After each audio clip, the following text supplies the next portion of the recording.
24ஆம் அதிகாரம். வாரத்தின் முதலாம் நாள் அதிகாலையிலே தாங்கள் ஆயத்தம் பண்ணின கந்த வர்க்கங்களை அவர்கள் எடுத்துக்கொண்டு வேறு சில ஸ்திரீகளோடும் கூட கல்லறையினிடத்தில் வந்தார்கள். 2 கல்லறையை அடைத்திருந்த கல் புரட்டி தள்ளப்பட்டிருக்கிறதைக் கண்டு உள்ளே பிரவேசித்து கர்த்தராகிய இயேசுவின் சரீரத்தை காணாமல் அதை குறித்து மிகுந்த கலக்கமடைந்திருக்கையில் பிரகாசமுள்ள வஸ்திரம் தரித்த 2 பேர் அவர்கள் அருகே நின்றார்கள். அந்த ஸ்திரீகள் பயப்பட்டு தலை கவிழ்ந்து தரையை நோக்கி நிற்கையில் அந்த 2 பேரும் அவர்களை நோக்கி, உயிரோடு இருக்கிறவரை நீங்கள் மரித்தோரிடத்தில் தேடுகிறதென்ன? அவர் இங்கே இல்லை, அவர் உயிர்த்தெழுந்தார். 7 மனுஷகுமாரன் பாவிகளான மனுஷர் கைகளில் ஒப்புக் கொடுக்கப்படவும் சிலுவையில் அறையப்படவும் 3ஆம் நாளில் எழுந்திருக்கவும் வேண்டும் என்பதாக அவர் கலிலேயாவிலிருந்த காலத்தில் உங்களுக்கு சொன்னதை நினைவு கூறுங்கள் என்றார்கள். 8 அப்பொழுது அவர்கள் அவருடைய வார்த்தைகளை நினைவு கூர்ந்து கல்லறையை விட்டு திரும்பி போய் இந்த சங்கதிகள் எல்லாவற்றையும் 11 மற்றெல்லாருக்கும் அறிவித்தார்கள். இவைகளை அப்போஸ்தலருக்கு சொன்னவர்கள் மகதலேனா மரியாளும் யோவன்னாளும் யாக்கோபின் தாயாகிய மரியாளும் இவர்களுடனே கூட இருந்த மற்ற ஸ்திரீகளுமே என்று. இவர்களுடைய வார்த்தைகள் அவர்களுக்கு வீண் பேச்சாக தோன்றினதனால் அவர்கள் இவர்களை நம்பவில்லை. பேதுருவோ எழுந்திருந்து கல்லறையின் இடத்திற்கு ஓடி அதற்குள்ளே குனிந்து பார்க்கையில் சீலைகளை தனிப்பட வைத்திருக்க கண்டு சம்பவித்ததை குறித்து தன்னில் ஆச்சரியப்பட்டு கொண்டு போனான். அன்றைய தினமே அவர்களில் 2 பேர் எருசலேமுக்கு 7 அல்லது 8 மைல் தூரமான எம்மாவு என்னும் கிராமத்துக்கு போனார்கள். போகையில் இந்த வர்த்தமானங்கள் யாவையும் குறித்து அவர்கள் ஒருவரோடொருவர் பேசிக் கொண்டார்கள். இப்படி அவர்கள் பேசி சம்பாஷித்துக் கொண்டிருக்கையில் இயேசு தாமே சேர்ந்து அவர்களுடனே கூட நடந்து போனார். ஆனாலும் அவரை அறியாதபடிக்கு அவர்களுடைய கண்கள் மறைக்கப்பட்டிருந்தது. 7 அப்பொழுது அவர் அவர்களை நோக்கி, நீங்கள் துக்க முகமுள்ளவர்களாய் வழிநடந்து ஒருவருக்கொருவர் சொல்லிக் கொள்ளுகிற காரியங்கள் என்னவென்று கேட்டார். 8 அவர்களில் ஒருவனாகிய கிளையோப்பா என்பவன் பிரதியுத்தரமாக, இந்நாட்களில் எருசலேமிலே நடந்தவைகளை அறியாதபடிக்கு நீர் அந்நியராயிருக்கிறீரோ என்றான். அவர் எவைகள் என்றார். அதற்கு அவர்கள், நசரேயனாகிய இயேசுவை குறித்தவைகளே. அவர் தேவனுக்கு முன்பாகவும் ஜனங்கள் எல்லாருக்கும் முன்பாகவும் செய்கையிலும் வாக்கிலும் வல்லமையுள்ள தீர்க்கதரிசியாயிருந்தார். நம்முடைய பிரதான ஆசாரியரும் அதிகாரிகளும் அவரை மரண ஆக்கினைக்குட்படுத்தி சிலுவையில் அறைந்தார்கள். அவரே இஸ்ரவேலை மீட்டி ரட்சிப்பவர் என்று நாங்கள் நம்பியிருந்தோம். இவைகள் சம்பவித்து இன்று 3 நாளாகிறது. ஆனாலும் எங்கள் கூட்டத்தைச் சேர்ந்த சில ஸ்திரீகள் அதிகாலமே கல்லறையினிடத்திற்கு போய் அவருடைய சரீரத்தை காணாமல் திரும்பி வந்து அவர் உயிரோடு இருக்கிறார் என்று சொன்ன தேவதூதரை தரிசித்தோம் என்று சொல்லி எங்களை பிரமிக்க பண்ணினார்கள். அப்பொழுது எங்களிலே சிலர் கல்லறையினிடத்திற்கு போய் ஸ்திரீகள் சொன்னபடியே கண்டார்கள், அவரையோ காணவில்லை என்றார்கள். அப்பொழுது அவர் அவர்களை நோக்கி, தீர்க்கதரிசிகள் சொன்ன யாவையும் விசுவாசிக்கிறதற்கு புத்தி இல்லாத மந்த இருதயமுள்ளவர்களே, கிறிஸ்து இவ்விதமாக பாடுபடவும் தமது மகிமையில் பிரவேசிக்கவும் வேண்டியதில்லையா என்று சொல்லி 7 மோசே முதலிய சகல தீர்க்கதரிசிகளும் எழுதின வேத வாக்கியங்கள் எல்லாவற்றிலும் தம்மை குறித்து சொல்லியவைகளை அவர்களுக்கு விவரித்து காண்பித்தார். அத்தருணத்தில் தாங்கள் போகிற கிராமத்துக்கு சமீபமானார்கள். அப்பொழுது அவர் அப்புறம் போகிறவர் போல காண்பித்தார் என்பது. அவர்கள் அவரை நோக்கி, நீர் எங்களுடனே தங்கியிரும், சாயங்காலமாயிற்று, பொழுதும் போயிற்று என்று அவரை வருந்தி கேட்டுக்கொண்டார்கள். அப்பொழுது அவர் அவர்களுடனே தங்கும்படி உள்ளே போனார். அவர்களோடே அவர் பந்தி இருக்கையில் அவர் அப்பத்தை எடுத்து ஆசீர்வதித்து அதை பிட்டு அவர்களுக்கு கொடுத்தார். அப்பொழுது அவர்களுடைய கண்கள் திறக்கப்பட்டு அவரை அறிந்தார்கள். உடனே அவர் அவர்களுக்கு மறைந்து போனார். அப்பொழுது அவர்கள் ஒருவரையொருவர் நோக்கி, வழியிலே அவர் நம்முடனே பேசி வேத வாக்கியங்களை நமக்கு விளக்கம் காட்டின பொழுது நம்முடைய இருதயம் நமக்குள்ளே கொழுந்துவிட்டு எரியவில்லையா என்று சொல்லிக் கொண்டு அந்நேரமே எழுந்திருந்து எருசலேமுக்கு திரும்பி போய் 11 அவர்களோடு இருந்தவர்களும் கூடியிருக்க கண்டு, கர்த்தர் மெய்யாகவே உயிர்த்தெழுந்து சீமோனுக்கு தரிசனமானார் என்று அவர்கள் சொல்ல கேட்டது. வழியில் நடந்தவைகளையும் அவர் அப்பத்தை பிட்கையில் தாங்கள் அவரை அறிந்து கொண்டதையும் விவரித்துச் சொன்னார்கள். இவைகளை குறித்து அவர்கள் பேசிக் கொண்டிருக்கையில் இயேசு தாமே அவர்கள் நடுவிலே நின்று, உங்களுக்கு சமாதானம் என்றார்.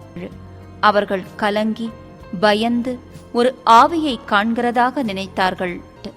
அவர் அவர்களை நோக்கி, நீங்கள் ஏன் கலங்குகிறீர்கள்?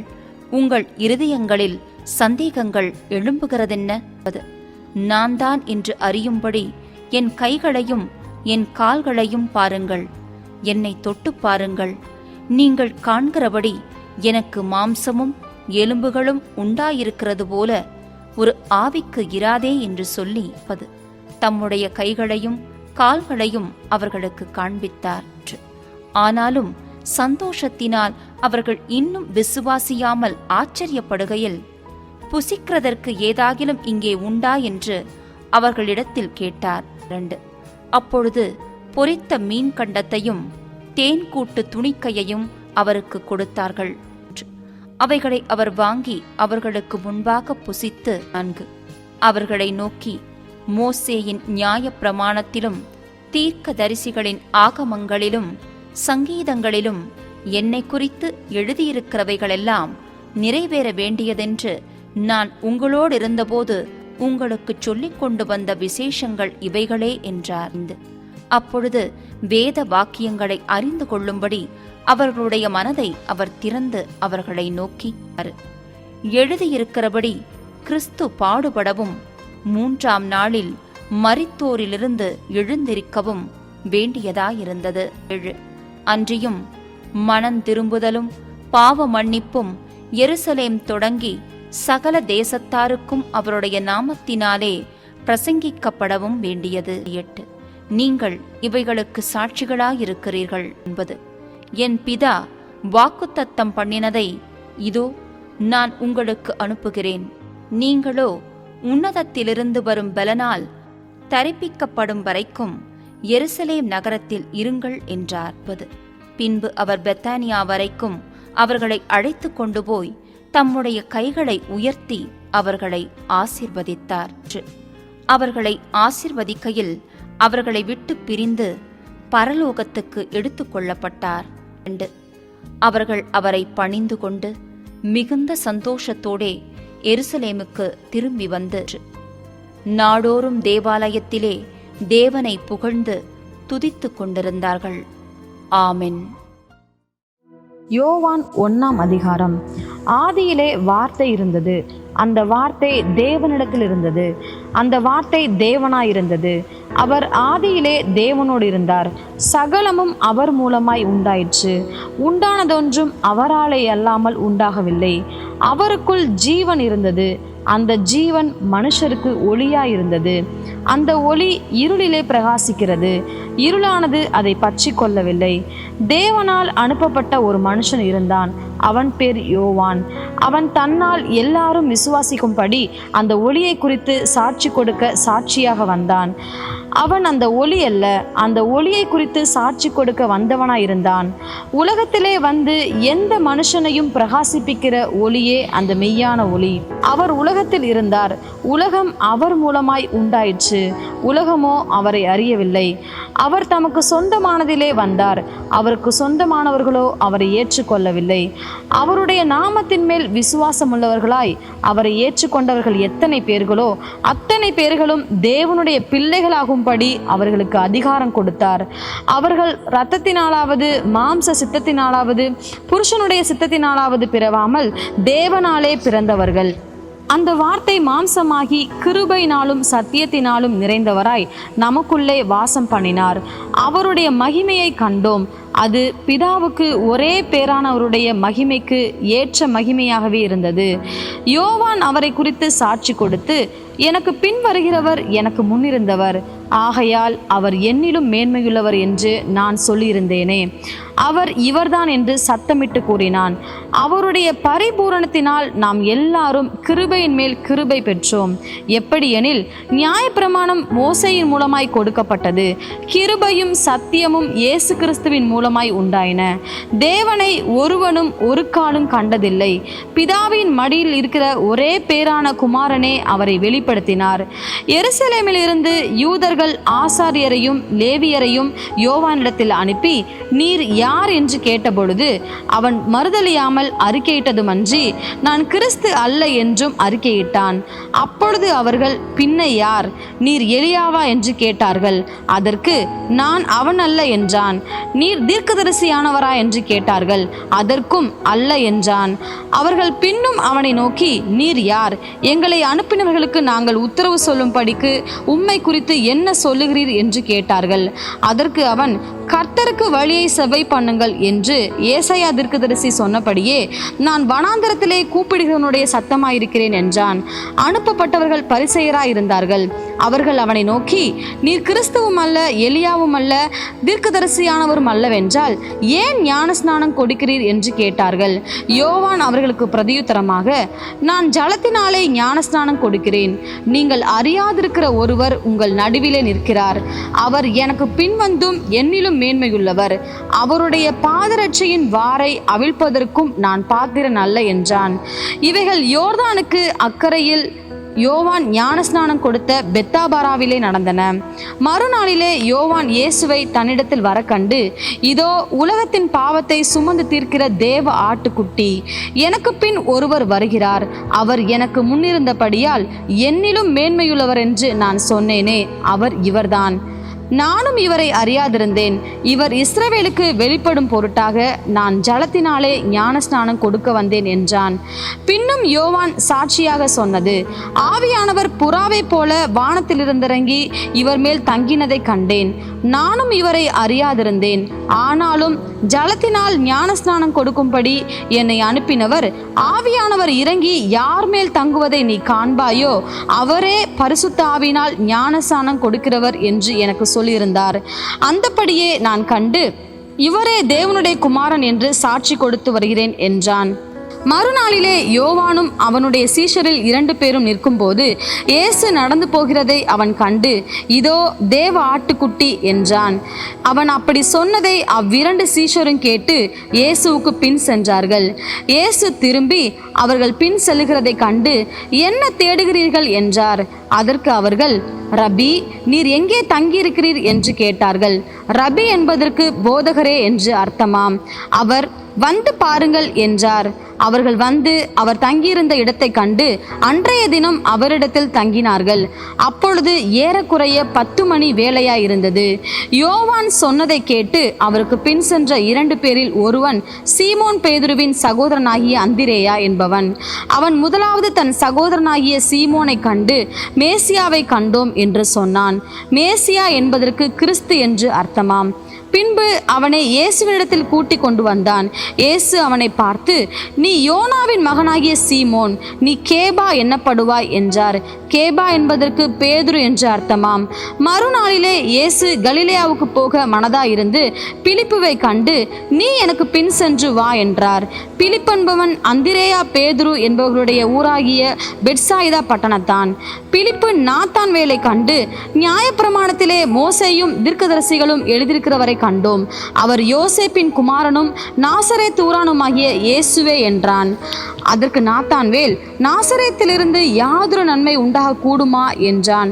அதற்கு பிலிப்பு, வந்து பார் என்றான்.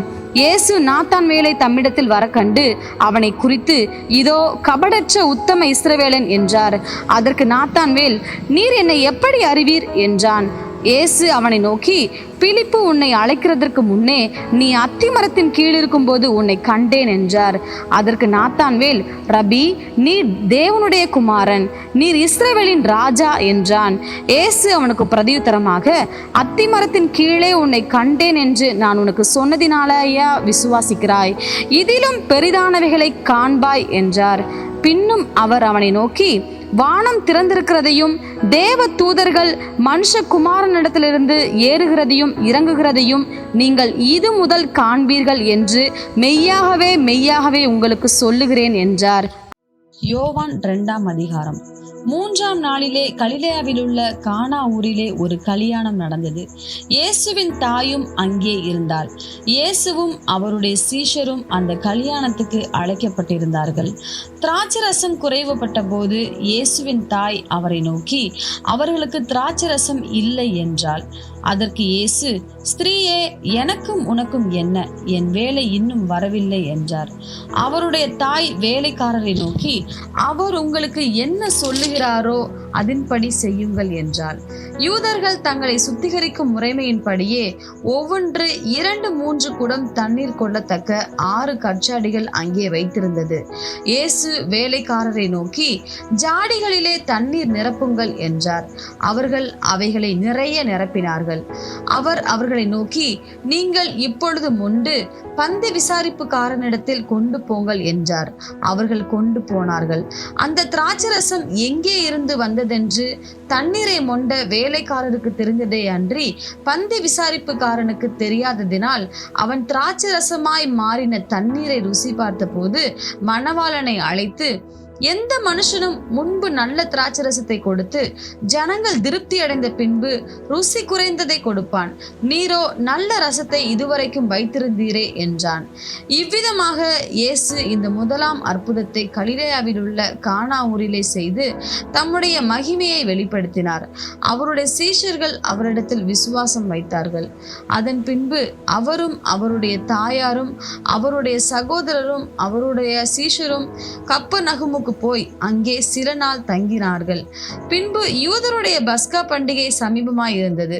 அப்பொழுது இயேசு எருசலேமுக்கு போய் தேவாலயத்திலே ஆடுகள், மாடுகள், புறாக்களாகிய இவைகளை விற்கிறவர்களையும் காசுக்காரர் உட்கார்ந்திருக்கிறதையும் கண்டு கயிற்றினால் ஒரு சவுக்கை உண்டு பண்ணி அவர்கள் யாவரையும் ஆடு மாடுகளையும் தேவாலயத்துக்கு புறம்பே துரத்திவிட்டு காசுக்காரருடைய காசுகளை கொட்டி பலகைகளை கவிழ்த்து போட்டு புறா விற்கிறவர்களை நோக்கி, இவைகளை இவ்விடத்திலிருந்து எடுத்துக்கொண்டு போங்கள், என் பிதாவின் வீட்டை வியாபார வீடாக்காதீர்கள் என்றார்.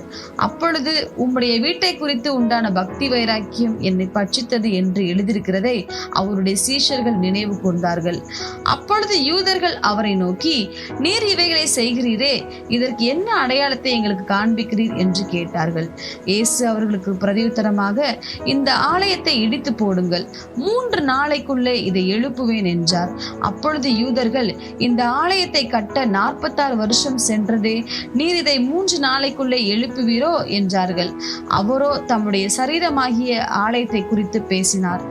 அவர் இப்படி சொன்னதை அவர் மரித்தோரிலிருந்து எழுந்த பின்பு அவருடைய சீஷர்கள் நினைவு கூர்ந்து வேத வாக்கியத்தையும் இயேசு சொன்ன வசனத்தையும் விசுவாசித்தார்கள். பஸ்கா பண்டிகையிலே அவர் எருசலேமில் இருக்கையில் அவர் செய்த அற்புதங்களை அநேகர் கண்டு அவருடைய நாமத்தில் விசுவாசம் வைத்தார்கள். அப்படி இருந்தும் இயேசு எல்லாரையும் அறிந்திருந்தபடியால் அவர்களை நம்பி இணங்கவில்லை. மனுஷர் உள்ளத்தில் இருப்பதை அவர் அறிந்திருந்தபடியால் மனுஷரை குறித்து ஒருவரும் அவருக்கு சாட்சி கொடுக்க வேண்டியதாய் இருக்கவில்லை. யோவான் 3ஆம் அதிகாரம். யூதருக்குள்ளே அதிகாரியான நிக்கோதேமு எனப்பட்ட பரிசேயன் ஒருவன் இருந்தான். அவன் ராக்காலத்திலே இயேசுவினிடத்தில் வந்து, ரபி, நீர் தேவனிடத்தில் இருந்து வந்த போதகர் என்று அறிந்திருக்கிறோம். ஏனெனில் ஒருவனும் தன்னுடனே தேவன் இராவிட்டால் நீர் செய்கிற இப்படிப்பட்ட அற்புதங்களை செய்ய மாட்டான் என்றான். இயேசு அவர்களுக்கு பிரதியுத்தரமாக, ஒருவன் மறுபடியும் பிறவாவிட்டால் தேவனுடைய ராஜ்யத்தை காண மாட்டான் என்று மெய்யாகவே மெய்யாகவே உனக்கு சொல்லுகிறேன் என்றார். அதற்கு நிக்கோதேமு, நிக்கோதேமு, ஒரு மனுஷன் முதிர் வயதாய் இருக்கையில் எப்படி பிறப்பான்? அவன் தன் தாயின் கற்பத்தில் 2ஆம் தரம் பிரவேசித்து பிறக்க கூடுமோ என்றான். இயேசு பிரதியுத்தரமாக, ஒருவன் ஜலத்தினாலும் ஆவியினாலும் பிறவாவிட்டால் தேவனுடைய ராஜ்யத்தில் பிரவேசிக்க மாட்டான் என்று மெய்யாகவே மெய்யாகவே உனக்கு சொல்லுகிறேன். மாம்சத்தினால் பிறப்பது மாம்சமாயிருக்கும், ஆவியினால் பிறப்பது ஆவியாயிருக்கும். நீங்கள் மறுபடியும் பிறக்க வேண்டும் என்று நான் உனக்கு சொன்னதை குறித்து அதிசயப்பட வேண்டாம். காற்றானது தனக்கு இஷ்டமான இடத்திலே வீசுகிறது, அதன் சத்தத்தை கேட்கிறாய், ஆகிலும் அது இன்ன இடத்திலிருந்து வருகிறதென்றும் இன்ன இடத்துக்கு போகிறதென்றும் உனக்கு தெரியாது. ஆவியினால் பிறந்தவன் எவனோ அவனும் அப்படியே இருக்கிறான் என்றார். அதுக்கு நிக்கோதேமு, இவைகள் எப்படி ஆகும் என்றான். இயேசு அவனை நோக்கி, நீ இஸ்ரவேலில் போதகனாயிருந்தும் இவைகளை அறியாமல் இருக்கிறாயா?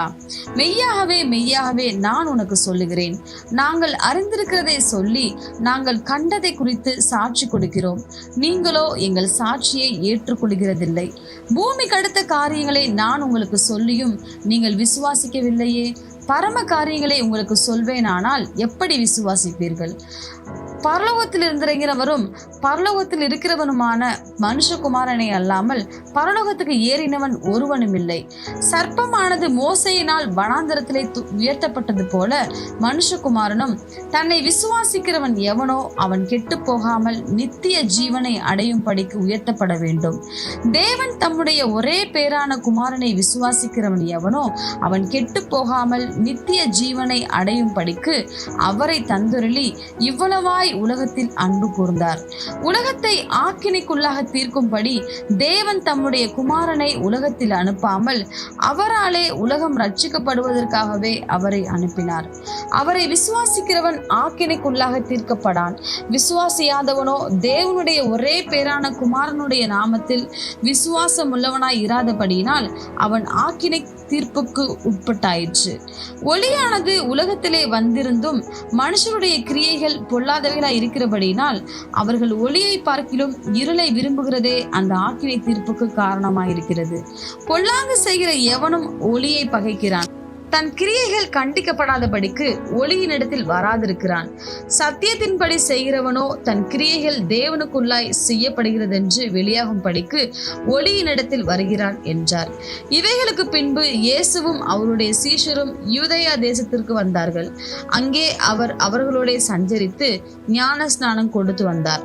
சாலிம் ஊருக்கு சமீபமான அயனோன் என்னும் இடத்திலே தண்ணீர் மிகுதியா இருந்தபடியினால் யோவானும் அங்கே ஞானஸ்நானம் கொடுத்து வந்தான். ஜனங்கள் அவனிடத்தில் வந்து ஞானஸ்நானம் பெற்றார்கள். அக்காலத்தில் யோவான் காவலில் வைக்கப்பட்டிருக்கவில்லை. அப்பொழுது யோவானுடைய சீஷரில் சிலருக்கும் யூதருக்கும் சுத்திகரிப்பை குறித்து வாக்குவாதம் உண்டாயிற்று. அவர்கள் யோவானிடத்தில் வந்து, ரபி, உம்முடனே கூட யோர்தானுக்கு அக்கறையில் ஒருவர் இருந்தாரே, அவரை குறித்து நீரும் சாட்சி கொடுத்தீரே, இதோ அவர் ஞானஸ்நானம் கொடுக்கிறார், எல்லாரும் அவரிடத்தில் போகிறார்கள் என்றார்கள். யோவான் பிரதியுத்தரமாக, பரலோகத்திலிருந்து ஒருவனுக்கு கொடுக்கப்பட்டால் ஒழிய அவன் ஒன்றையும் பெற்றுக்கொள்ள மாட்டான். நான் கிறிஸ்துவல்ல, அவருக்கு முன்னாக அனுப்பப்பட்டவன் என்று நான் சொன்னதற்கு நீங்களே சாட்சிகள். மணவாட்டியை உடையவனே மணவாளன், மணவாளனுடைய தோழனோ அருகே நின்று அவருடைய சொல்லை கேட்கிறவனாய் மணவாளனுடைய சத்தத்தை குறித்து மிகவும் சந்தோஷப்படுகிறான். இந்த சந்தோஷம் இப்பொழுது எனக்கு சம்பூரணமாயிற்று. அவர் பெருகவும் நான் சிறுகவும் வேண்டும். உன்னதத்திலிருந்து வருகிறவர் எல்லாரிலும் மேலானவர். பூமியிலிருந்து உண்டானவன் பூமியின் தன்மை உள்ளவனாயிருந்து பூமிக்கு அடுத்தவைகளை பேசுகிறான். பரலோகத்திலிருந்து வருகிறவர் எல்லாரிலும் மேலானவர். தாம் கண்டதையும் கேட்டதையும் சாட்சியாக சொல்லுகிறார். அவருடைய சாட்சியை ஒருவனும் ஏற்றுக்கொள்கிறதில்லை. அவருடைய சாட்சியை ஏற்றுக்கொள்கிறவன் தேவன் சத்தியம் உள்ளவர் என்று முத்திரை போட்டு நிச்சயப்படுத்துகிறான். தேவனால் அனுப்பப்பட்டவர் தேவனுடைய வார்த்தைகளை பேசுகிறார். தேவன் அவருக்கு தமது ஆவியை அளவில்லாமல் கொடுத்திருக்கிறார்.